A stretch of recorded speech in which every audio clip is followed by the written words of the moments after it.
Bonjour et bienvenue au Sommet des plantes médicinales. Je suis ravi d'accueillir aujourd'hui Caroline Gagnon. Bonjour Caroline. Bonjour Loïc. Vraiment contente d'être avec toi aujourd'hui. Caroline, tu es herboriste thérapeute accréditée et directrice de Flora Medicina, une école d'herboristerie en ligne, une des plus grandes écoles d'herboristerie au Québec, si je ne m'abuse. Aujourd'hui, en fait, on souhaitait parler de en quoi les plantes pouvaient être nos alliés pour le système nerveux.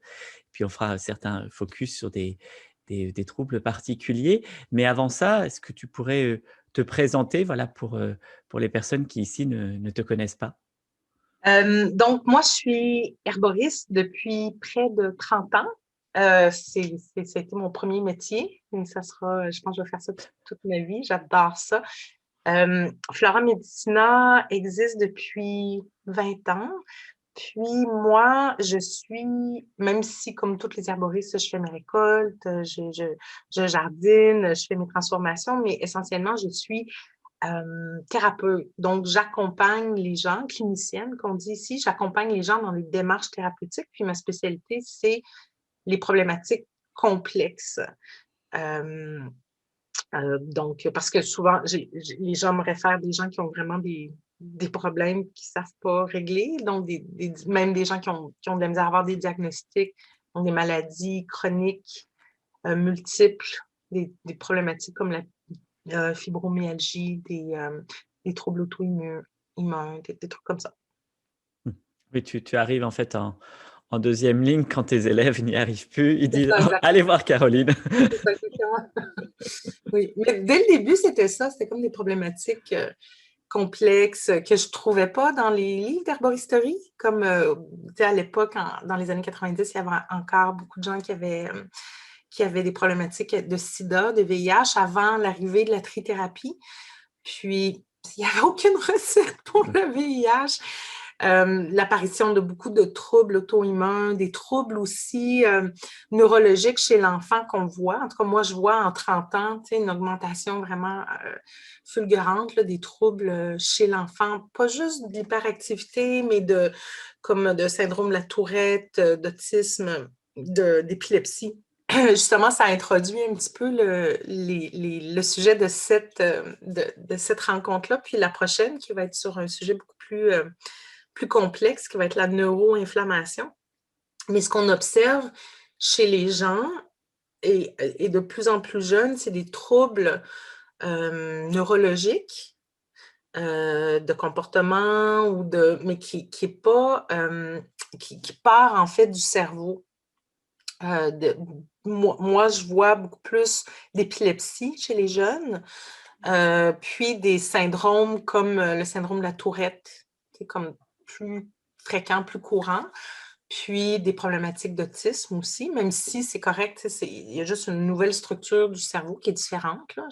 Je suis pour la neurodiversité, mais les problématiques qui sont connexes à l'autisme, parce qu'ils ont un cerveau plus fragile justement à la neuroinflammation. Plus Donc, ça sensible, hein. m'a amené à vraiment mieux comprendre le corps humain, mieux comprendre la pathogénèse aussi pour voir pourquoi que le corps est si dérégulé, puis de comprendre comment nos plantes fonctionnent parce qu'il n'y avait pas de recette pour ces problématiques-là. Puis aussi, on fait face à des défis que nos ancêtres n'avaient pas, comme les taux de solvants qu'on a dans notre corps à cause des pesticides et de toutes les autres, en fait, la chimie inorganique qui nous entoure.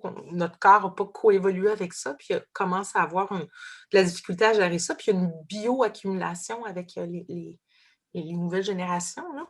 Moi, je suis plus, j'ai une concentration plus élevée de ces solvants-là, de ces pesticides-là que ma mère, et Mm. encore plus que ma grand-mère. Idem pour certains métaux lourds. Donc, ça amène à la longue une sorte de dérégulation, d'inflammation, de problématiques.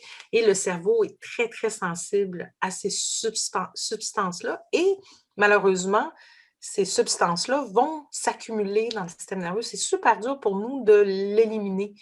Donc, j'ai comme développé plein de protocoles pour aider ça. Puis, ce qui est bien, c'est avec les années, plus on pratique, puis plus on voit l'impact, tu sais, sur le long terme aussi de des plantes, puis c'est ça, de nos essais et de nos erreurs également. Mmh. Donc j'apprends en pratiquant. Oui, tu fais partie de ces personnes, mais comme beaucoup d'experts qu'on a rencontrés au sommet où, il y a la tradition qui a donné une voie et bah, maintenant tu es en train de construire la voie de demain, celle qui se continue parce que, bah, les conditions, de vie et de société, ont évolué et en particulier vis-à-vis du système nerveux. Il y a un véritable Oui, changement puis qui se met en en fait, place. c'est ça qui est beau, c'est que l'herboristerie, c'est un patrimoine, en fait, ça a toujours fait partie de l'humanité, mais c'est un patrimoine vivant. Donc c'est une connaissance, puis une approche qui est vivante, donc qui est toujours contemporaine. Et ce que j'aime le plus de la période où on est, probablement que c'est différent, même si c'était contemporain il y a 100 ans, tu sais, à cette époque-là, c'est que maintenant, on a accès. Tu sais, moi, j'ai des herboristes, des amis, des collègues de par le monde, donc on échange nos, notre information, nos observations. Donc, par exemple, quand le coronavirus est arrivé, ben, moi, j'ai un ami herboriste qui est à Bégin. Donc, lui avait tout de suite les rapports des praticiens en médecine chinoise et leurs observations sur les symptômes et avec la lunette de médecine chinoise, qu'est-ce qu'eux observaient comme dans la symptomatologie de la problématique. Puis, aussi, ils voyaient qu'il y avait comme deux phases à la problématique dès le début. Ce que nous, on voit aussi, là, tu sais, comme il y a la phase, tu sais, si on est capable de passer à travers la première, ça va bien, mais après ça, il y a toute l'aggravation qui est comme, en fait, la réponse du corps. Puis maintenant, on est en train de voir les répercussions du COVID à long terme et là, donc toutes mes collègues, on est en train d'essayer des protocoles justement pour essayer d'aider les gens qui ont eu des lésions cardiaques ou qui ont perdu l'odorat, puis qui ont plus l'odorat depuis quelques mois. Puis on va en parler aussi pour la neuroinflammation, mais que ça amène des lésions au cerveau et de la neuroinflammation. Donc, nous, comme herboristes, c'est ça qui est bien, c'est qu'on est très, on peut, on n'est pas sclérosé, tu sais, dans nos protocoles, on est créatif parce que on est, en fait, on est beaucoup dans l'empirisme. Donc, on observe, on essaie des choses parce qu'on sait aussi c'est quoi la toxicité, par exemple, de nos outils. Et donc, on n'est pas, on met personne en danger dans l'essai de ces choses-là. Puis, bref, ce que je voulais dire, c'est que ce qui est fantastique, c'est qu'on peut se parler et c'est rapide. Et donc, les connaissances font pouf, pouf, pouf, pouf. Ouais, Notre augmente compréhension augmente rapidement. augmente très vite, ou augmente de manière Ouais, exponentielle, ouais. Donc exactement.